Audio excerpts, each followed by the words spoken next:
নমস্কার, Assam prime network থেকে আমি ইন্দ্রাণী আপনাদের স্বাগত জানাচ্ছি। উত্তর কলমচৌড়ায় ব্যাপক গাঁজা ধ্বংস অভিযান। 48টি প্লটে প্রায় 5.5 লাখ গাছ উচ্ছেদ করলো সিআরপিএফ, পুলিশ, টিএসআর যৌথ বাহিনী। গোপন সংবাদের ভিত্তিতে অবৈধ গাঁজা চাষের বিরুদ্ধে বড়সড় অভিযান চালালো কলমচৌড়া থানা প্রশাসন।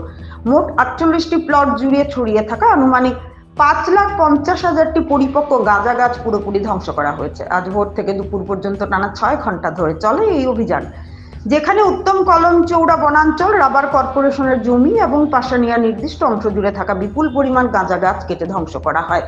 অল্প সময়ে বেশি মুনাফার আশায় বহু চাষি অবৈধভাবে গাঁজা চাষে ঝুঁকছেন, এমন অভিযোগ দীর্ঘদিন ধরে উঠে আসছিল। প্রশাসনের নজরে আসে যে এলাকায় প্রতিযোগিতার বাজার তৈরি হয়েছে, যেখানে একে অন্যকে টেক্কা দিয়ে গাঁজা চাষে মেতে উঠছিল একাংশের চাষি মহল, সেই বেআইনি চাষকে গুড়িয়ে দিতে আজ সকালের এই অভিযান। কলমচৌড়া থানা সূত্রে জানা গেছে, মোট 48টি প্লট জুড়ে ছড়িয়ে থাকা আনুমানিক 5,50,000টি পরিপক্ক গাঁজা গাছ পুরোপুরি ধ্বংস করা হয়েছে। বিষয়টি নিশ্চিত করেছেন থানা ভারপ্রাপ্ত আধিকারিক অরূপ দেববর্মা। সকাল 7টা থেকে দুপুর 2টো পর্যন্ত বিশাল বাহিনী নিয়ে অভিযান পরিচালনা করা হয়। অভিযানে অংশ নেয় সিআরপিএফ 140 ব্যাটালিয়ন, টিএসআর 6, 7 ও 9 নম্বর ব্যাটালিয়ন, 14, 15 নম্বর উইমেন টিএসআর টিচার ব্যাটালিয়ন ও স্থানীয় পুলিশ বাহিনী।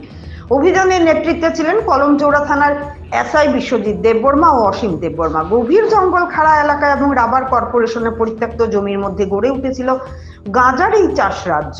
আজকের অভিযানে একদম শিকড় সহ গাছ কেটে পুরো এলাকা পরিষ্কার করা হয়েছে। প্রশাসনের দাবি, এই ধ্বংস অভিযান অবৈধ মাদক চক্রের উপর বড়সড় আঘাত হানবে। কলমচৌড়া থানার আধিকারিকদের বক্তব্য, আগামী দিনেও এই ধরনের গাঁজা অপারেশন আরো জারি থাকবে, যাতে এলাকায় গাঁজা চাষের রমরমা স্থায়ীভাবে নিয়ন্ত্রণে আনা যায়। ত্রিপুরা থেকে গোপাল সিংহের রিপোর্ট, আসাম প্রাইম নেটওয়ার্ক।